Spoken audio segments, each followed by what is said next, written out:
Thank you. Hopefully everyone can see my screen. Yep, we can. Wow. Following up Fink and Baldino.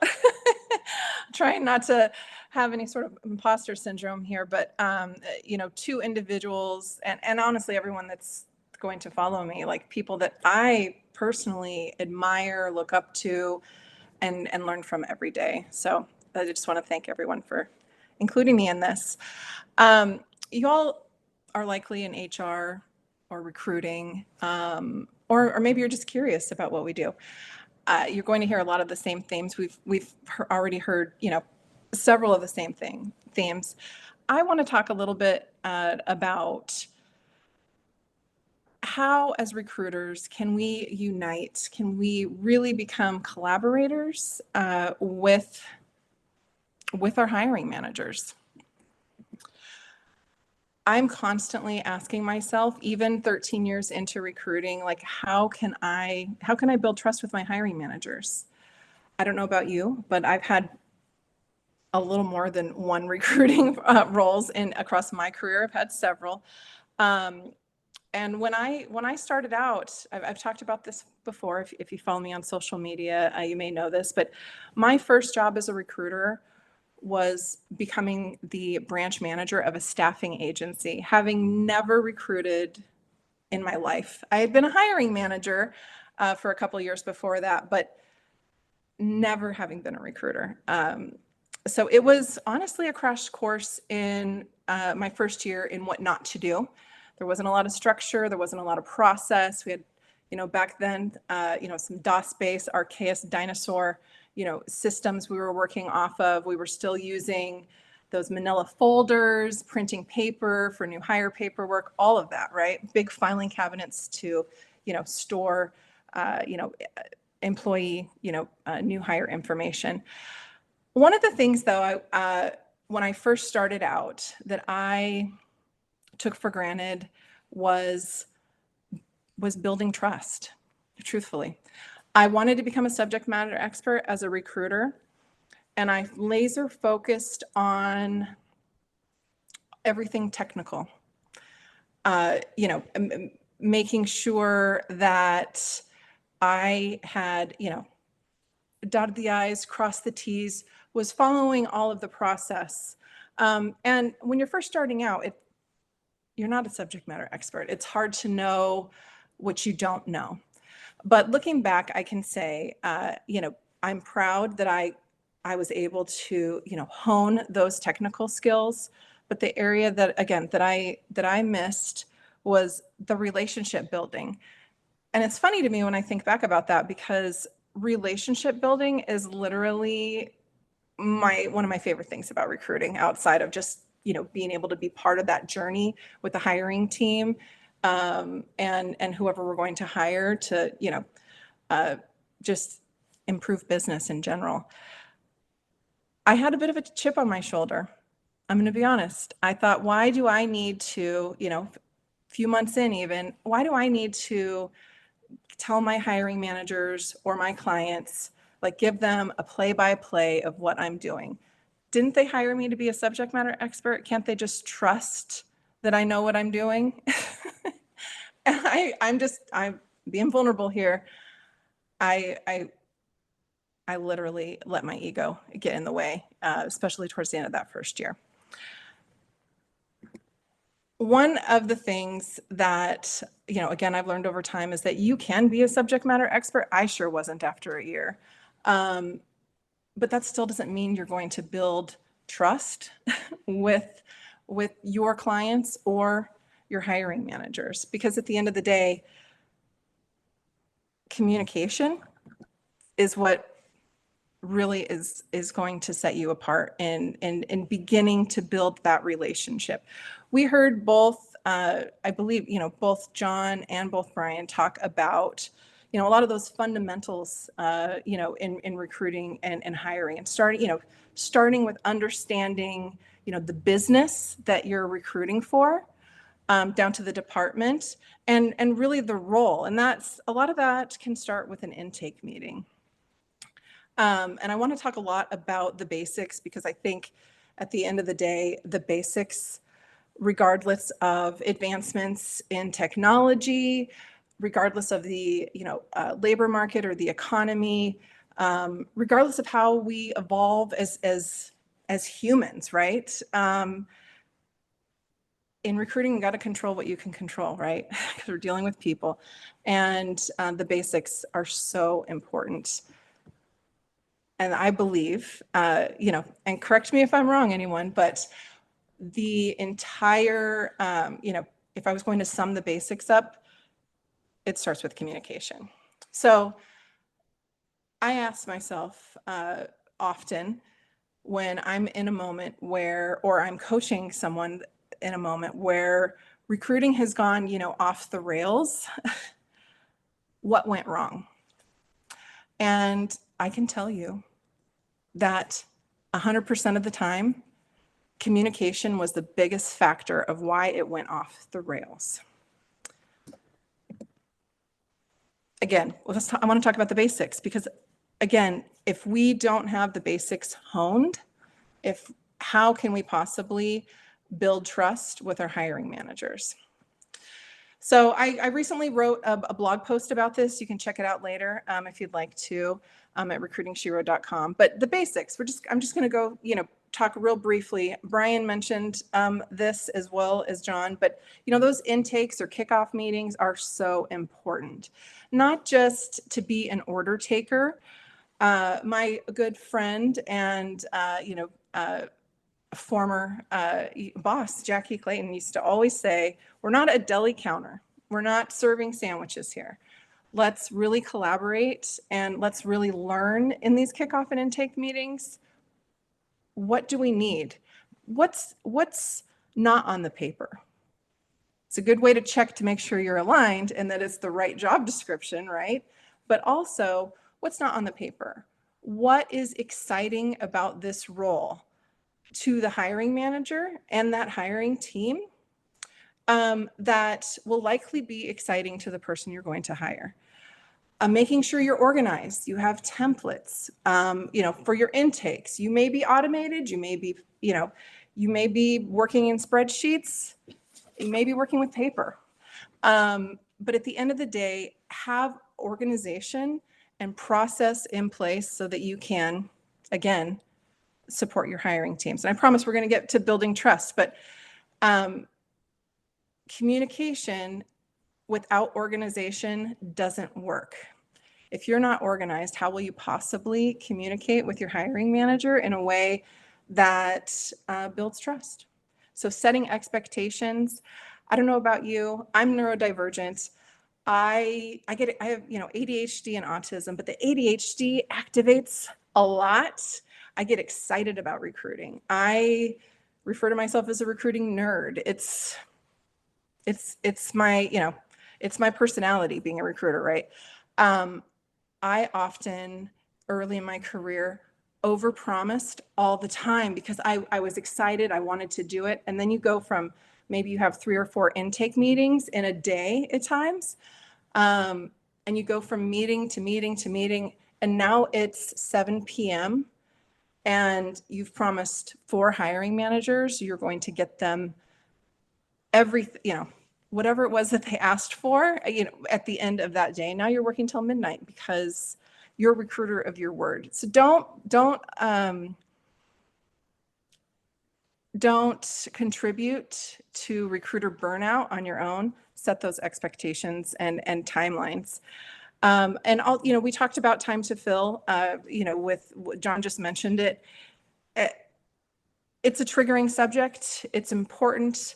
And time to fill, every role is not created equal. So it's important to set general timelines, but if you're communicating with your hiring managers on a consistent and regular basis, it's easier to enhance or adjust those timelines along the way without it seeming like it's a drastic change because they haven't heard from you in 2 weeks or 3 weeks, and now you're saying it's going to take 2 more versus week by week, you need to make an adjustment or, priorities have adjusted on your desk.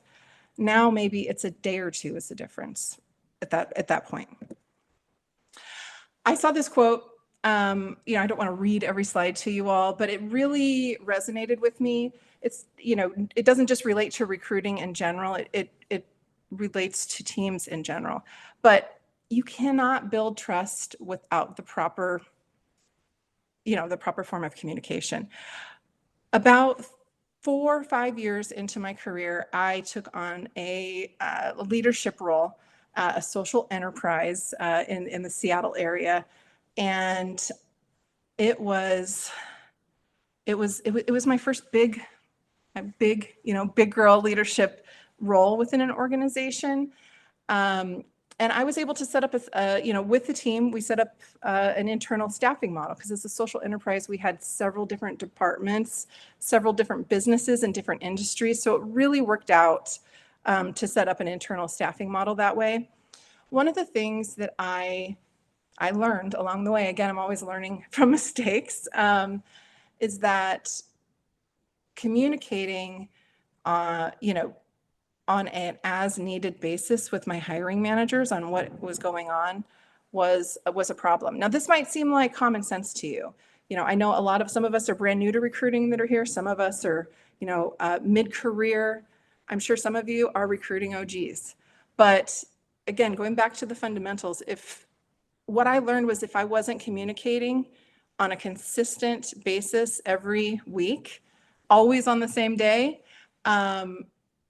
there was a chance, it was a risk that my hiring managers, one of them at least, may wonder what is going on. And with creating that cadence, as simple as that may sound, it eliminated any issues of anybody wondering what Rachel or the recruiting team was doing. Another area that I found to help build trust with hiring managers is continuing to be a student. If anyone thinks they are a subject matter expert in recruiting, I guarantee you they understand the fact that to be a subject matter expert in recruiting, you have to be a constant student. It's actually kind of an oxymoron, right? You can never, recruiting and hiring evolves as we evolve as humans, technologically, as I was talking about earlier, and as businesses and industries evolve. So we have to stay on top of things. There are so many conferences like this today that are, free, inexpensive, some that are paid for, you can pay for as well. On Friday, I have a blog post coming out with a list of some of my, favorite places to gain information without a cost. So websites and blogs to read, conferences that to look forward to in the future, outside of this conference, and just ways that you can stay sort of, connected, and with your pulse, keep your pulse on that labor market. Again, staying locked into the labor market is very important, but also understanding you may be that one person HR team where you're recruiting and you're doing HR. You may be, a founding recruiter at a startup. You may have a DOS-based ATS. You may have the ATS that is fully functioning, running, with AI support. Regardless of your situation and the type of systems you have in place, it is so important as a recruiter to stay on top of what is going on everywhere else. Having blinders on just on your desk really ends up limiting yourself. I remember it was the end of 2017, and I was one of those recruiters that, I'd honed the basics. I'd learned to communicate with my hiring managers. I was building trust, but an area that I wasn't staying up on was what is going on out in the world of recruiting outside me. I wasn't growing beyond where I was at.